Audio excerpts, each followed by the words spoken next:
G'day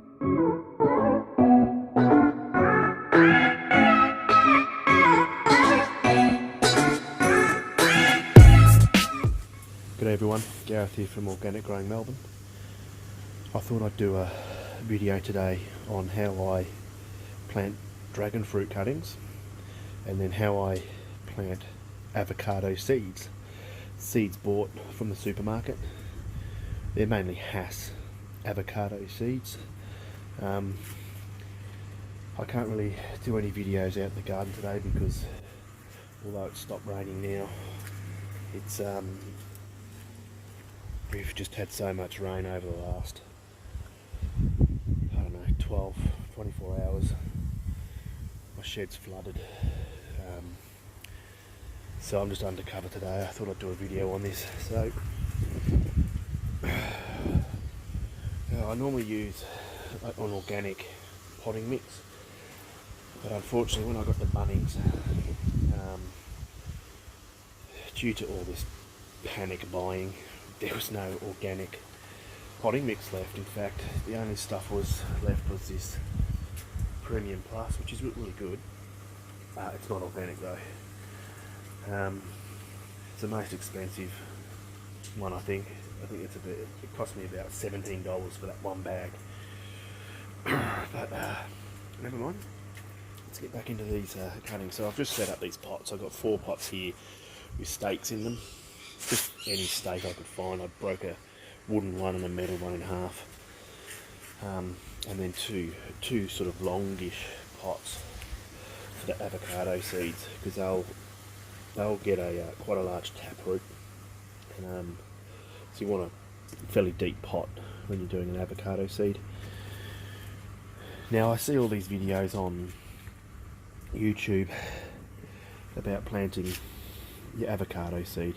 And when I get an avocado seed out, I put it on, I rinse it under the tap to get all the avocado flesh off it, and then I let it sit on the windowsill for a couple of days just to dry out. And if you want, you can peel all this stuff off. Once it dries, it's quite easy to get off, to the point where you just get a bare avocado seed. Now you see them. I see videos on YouTube, they put toothpicks in them and they sit them in the water. The problem with that is you can damage the seed if you put it in the wrong place, especially if you can see a distinct line going around this avocado. It might not be even. That's where it'll open up, and that's where you'll get the plant coming out, the taproot coming out. If you damage these, it could affect your plant. It might not even germinate.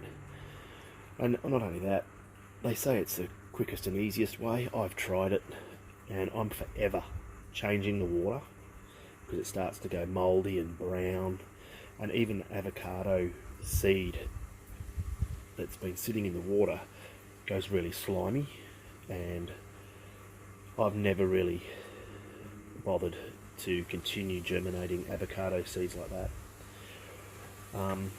The easiest way is get a pot and literally I put the stalk down. It doesn't really matter which way it goes, but I just push it into the dirt. I don't bury it, and that is it. I'll get the next one. Push that in like that. You don't need to bury it, you want to keep it exposed like that. And that is it.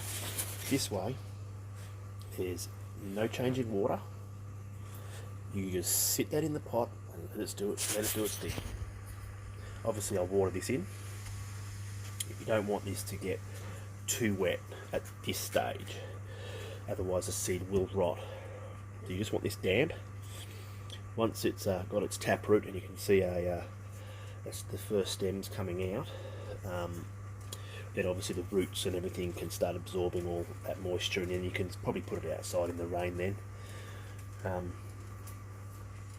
So that's it. That's all you need to do with an avocado. And this is how I've done all my avocados, and I've shown them in previous videos. Every single avocado seedling I have, I've done that method. Just like that. You can see there the seed. There's the seedling here with the roots already poking at the bottom. Like that. And I've done all of them like that. Some don't look as good as others, like that one. I don't know what's going on with that. It doesn't matter. This one's getting eaten by something, as you can see just here. Not too sure why, but some of them are coming up really, really healthy and lush and green. This one here as well. You can see how I've done that. Seeds in. The seed will get pushed out a bit when the taproot goes in, you see. It's almost fully exposed, that seed, but look at that. Eventually it just breaks off and falls away. That's a beautiful one, that one. And again, another one there. And it's funny how this particular avocado seed has this purple type trunk. Yeah, it's this one here. It's about the same height and thickness. It's just a green. Little speckles on it. I'm not too sure why it does that.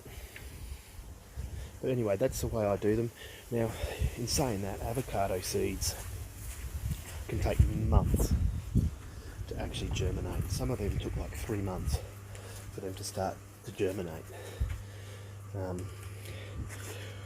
Sure sign of it is if you start to see the seed cracking along those lines. You can see probably there, straight through it might crack. It just splits open. And that's it, that's all you need to do. None of this putting it in a glass and changing the water and sticking toothpicks in it. I don't know, just people say it's the quickest way, but I mean seriously, I've just chucked them in the dirt like that.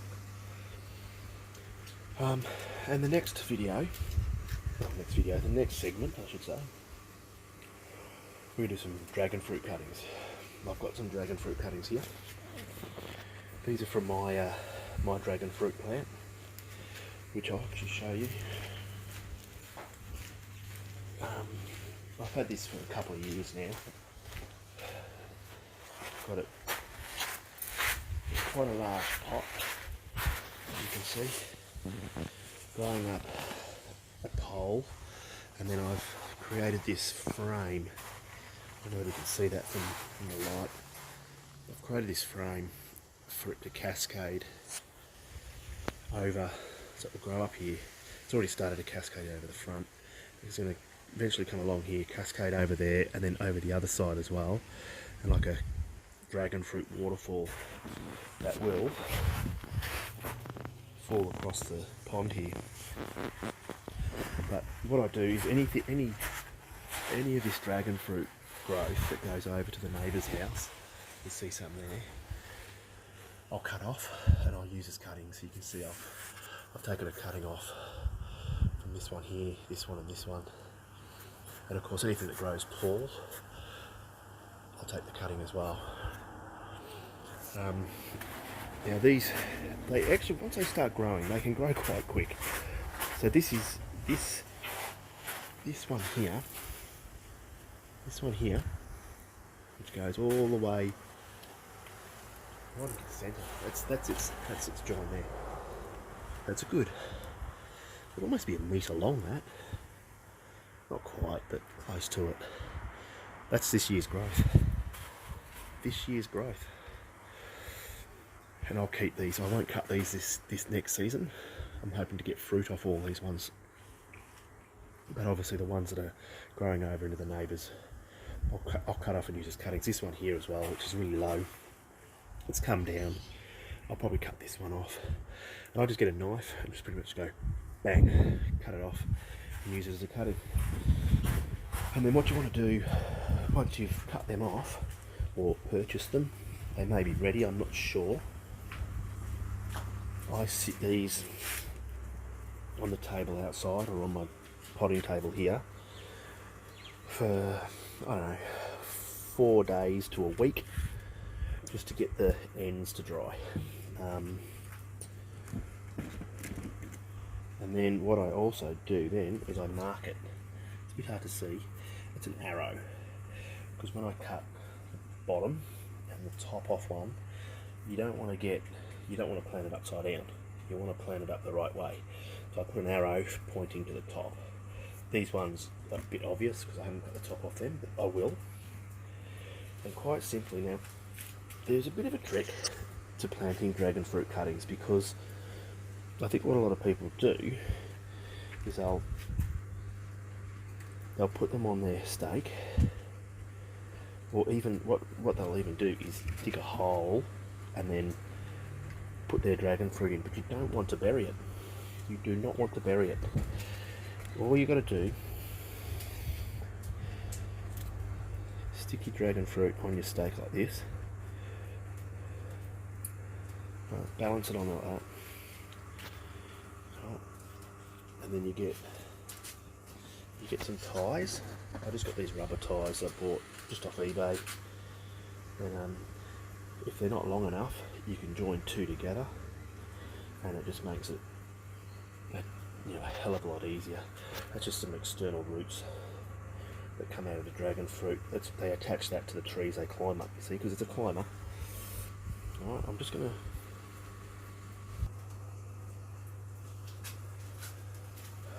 I think you can see that a bit better now. I'll just join these two together. I'll just tie these up like this, just to support it. Like that. A bit more. You've got to be careful, these little spikes on these dragon fruits. And then I'll just tack in down the bottom of here just to support this dragon fruit a bit. Again, I've hardly got that under there at all. You only want it that deep. The thing is, if you bury your dragon fruit, it'll just rot. It'll just rot out. You pull it out, there'll be no roots. It'll rot out really quickly.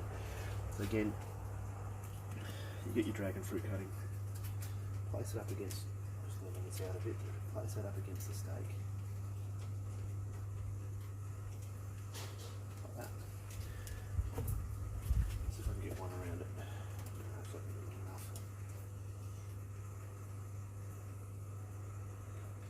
Now, I had it balanced now, it's not. There we go. I join the two together. And we'll wrap that to hold it in place. Just like that. We'll just backfill slightly. Let's support it in. It's as simple as that. Ouch. See, that's what I mean. Be careful with these. And again, put that on up against here.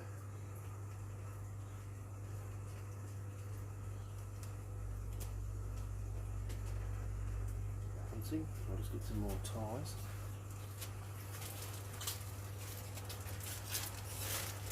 You can get these ties pretty cheap on eBay, just a few bucks.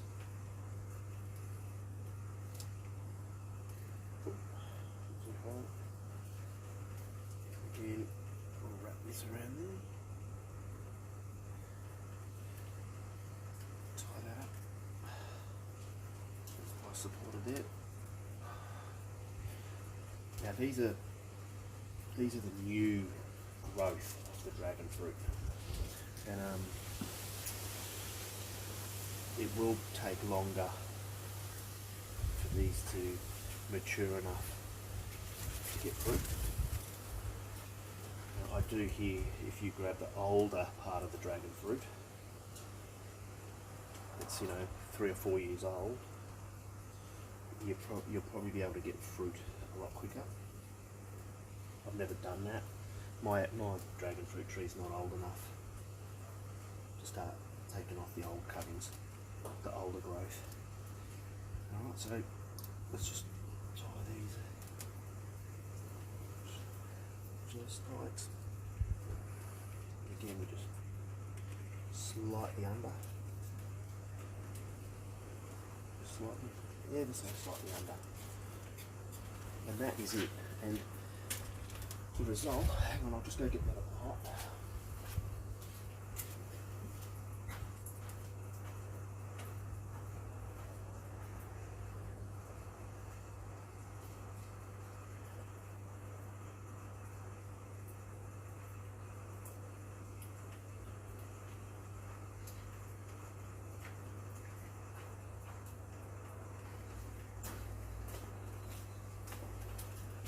this one here, I'll just see if I can get it on the camera.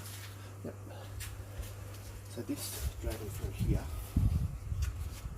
there's no roots coming through the bottom at the moment, but if I pull this out, as an example, you'll see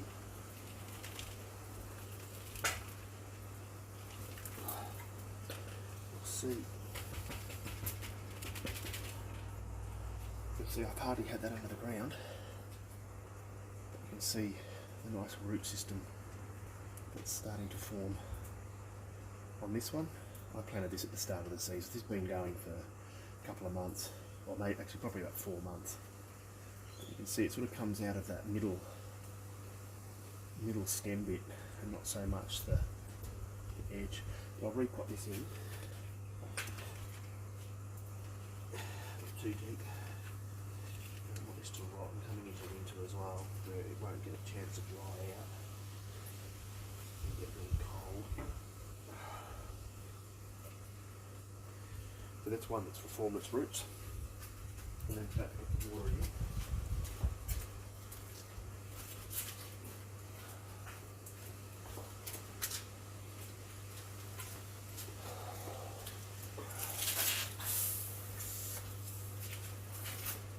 So water these in. A lot of people will make a mistake of not watering a dragon fruit enough. It is a succulent, a cactus, but it's a tropical.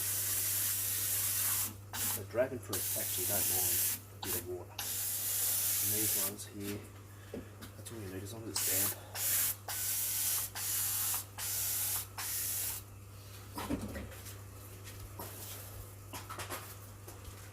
And there we have it.